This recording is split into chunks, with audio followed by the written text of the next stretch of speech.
बिस्मिल्लाहिर्रहमानिर्रहीम। व्यूवर्स, आप देख रहे हैं M2M उर्दू। प्रोग्राम है जमहूर की आवाज़। उम्मीद है आप खैरियत से होंगे। ये जो कुछ हुआ अक़वाम मुत्तहिदा की इंसानी हकूक़ कौंसिल के इजलास में, जो इसराइल ने एक सियासी जमात तहरीक इंसाफ के हक़ में आवाज़ बुलंद की और पाकिस्तान के अंदरूनी सियासी मामलात में मुदाखलत की, हालांकि पाकिस्तान तो इसराइल को तस्लीम ही नहीं करता। हमारे उनके साथ किसी किस्म के सियासी सफारती ताल्लुकात भी नहीं हैं। इसके बावजूद उन्होंने ये एक आवाज़ वहाँ पे उठाई और कुछ नुकात का इजहार किया।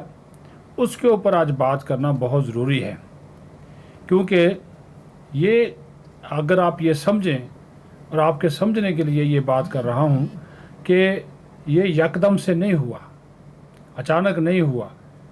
इसके पीछे एक बाकायदा मनसूबा बंदी, हिकमत अमली और साथ ही साथ एक वाज़े प्लानिंग जो थी वो शामिल थी।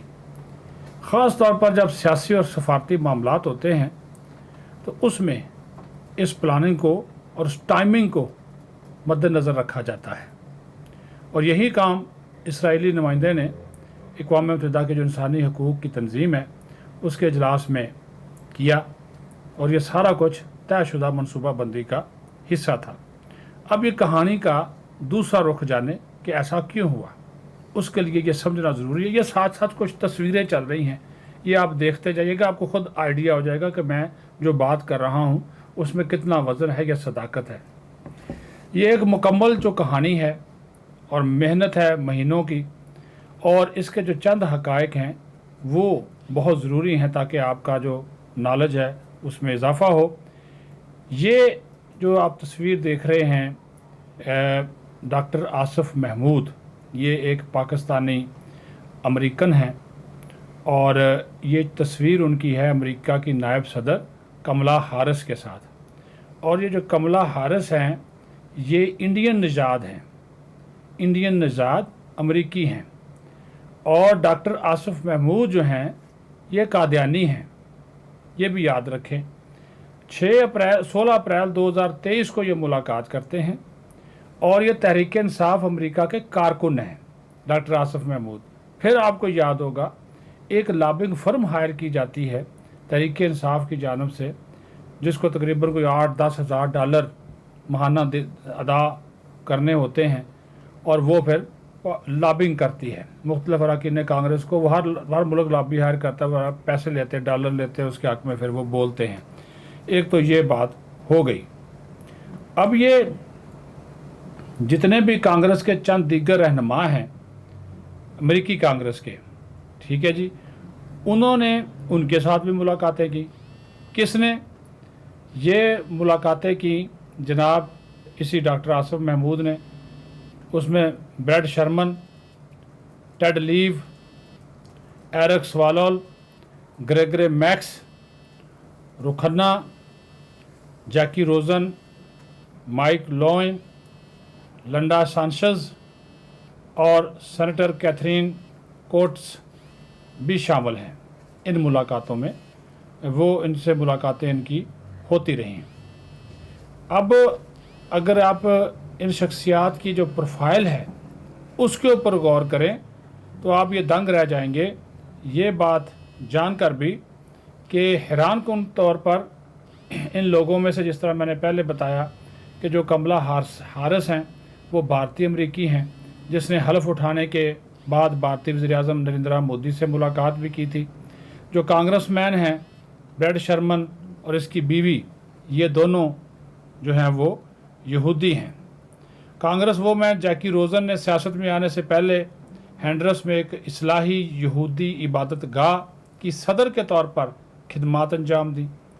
कांग्रेसमैन माइक लियोन जो इस कैलिफोर्निया प्लान का हिस्सा है, वो भी एक यहूदी घराने में परवरिश पा चुके हैं, और इसका बाप भी एक यहूदी था।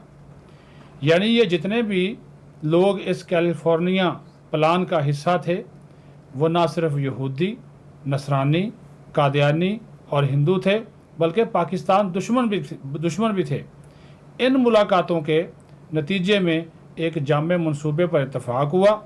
इस मंसूबे को कैलिफोर्निया प्लान का नाम दिया गया और इस प्लान के 6 बुनियादी निकात के ऊपर इत्तफाक हुआ। अब वो 6 बुनियादी निकात क्या थे कि इमरान खान को किसी भी कीमत पर वजारत उज़्मा वापस दिलाई जाए, पाकिस्तान में, ये सुनते जाइएगा, पाकिस्तान में हम जिन्स परस्ती को फ़रोग दिया जाए, पाकिस्तान में तौहीन मज़हब और तौहीन रिसालत के कवानीन का ख़ात्मा किया जाए, कश्मीर को भारत के हवाले करना है। 5 अगस्त 2019 को होने वाला भारत का एक्शन भी इसी सिलसिले की एक कड़ी थी। और आपको याद होगा कि वज़ीर आज़म की कुर्सी पर बैठा इमरान खान, उसने खुद इसके ऊपर कोई एक्शन नहीं लिया था, सिवाय एक सड़क का नाम तब्दील कर दिया, 1 मिनट की खामोशी इख्तियार कर ली और सरीना के सामने एक वो टाइम क्लॉक लगा दिया कि वो जनाब इतने दिन हो गए, या चंद दिन वज़ीर आज़म हाउस के बाहर आकर, वज़ीर आज़म ऑफिस के बाहर आकर मुज़ाहिरीन से ख़िताब कर दिया, उसके अलावा कुछ नहीं। नंबर 5, पाकिस्तान का जो न्यूक्लियर प्रोग्राम है इसको रोल बैक करके बिल्कुल ख़त्म करना और पाकिस्तान को गैर एटमी मुल्क, कमज़ोर मुल्क बनाना। और नंबर 6, पाक फ़ौज को कमज़ोर करना और फिर पाक फ़ौज और पाकिस्तान की अवाम के दरमियान फासले बढ़ाना। अब आप हालात का जायज़ा लें तो इस प्लान पर पूरी तरह से अमल दरामद जो है वो जारी है, लेकिन जब इन्हें नज़र आया कि रियासत पाकिस्तान अब काबू में नहीं रही और इन एजेंडे पर काम रुक गया है, तो कई कांग्रेस एहलकारों ने खुद इस मामले में मीडिया से गुफ्तगू की। इस पर भी बात नहीं बनी तो इसराइल ने अक़वाम मुत्तहिदा में भी इमरान खान के हक़ में आवाज़ बुलंद कर दी। ये प्लान फ़िलहाल तो सिर्फ इमरान खान को बचाने के लिए सामने आया है, लेकिन अगर आप तारीख पर नज़र दौड़ाएँ तो शुरू दिन से यहूदी लॉबी इमरान खान को सपोर्ट करती हुई नज़र आ रही है। और अब आप ये देख लें कि 2015 में इलेक्शन कमीशन में फॉरेन फंडिंग केस में तहरीक इंसाफ के साबिक़ रहनुमा अकबर एस बाबर ने भी तहरीक इंसाफ और इमरान खान के लिए भारतीय और यहूदी फंडिंग के हवाले से सबूत जो है वो फराहम किया था। और इससे कबल जो अरशद शरीफ थे, खुद मरहूम शहीद सहाफ़ी, उन्होंने भी एक प्रोग्राम में तहरीक इंसाफ को की जाने वाली यहूदी फंडिंग बेनकाब की थी और इसको पर्दाचाक करने पर इसका अरशद शरीफ की जान को शदीद जो ख़तरात थे वो भी लाक हो गए थे। और उनके कत्ल के बाद भी ये बात ज़ेर गर्दिश है कि वो कीनिया नहीं जाना चाहते थे, लेकिन उन्हें ज़बरदस्ती भिजवाया गया। अब ये जो भारतीय और यहूदी लॉबी है वो यहाँ तक खामोश रहने वाली नहीं है, बल्कि वो इससे आगे भी बढ़ेंगे। लेकिन ये अवाम के शऊर और समझ का इम्तहान होगा कि वो कब तक इस प्रोपेगेंडे का शिकार रहते हैं। इस चीज़ को नोट करना, देखना बहुत ज़रूरी है। ये इसी वजह से ये हक़ाइक़ मैंने आपके सामने रखे हैं कि अगर आप इनको देखें, नोट करें तो बहुत सारी बातें आपकी समझ में आ जाएंगी। अपना ख्याल रखें, बहुत शुक्रिया।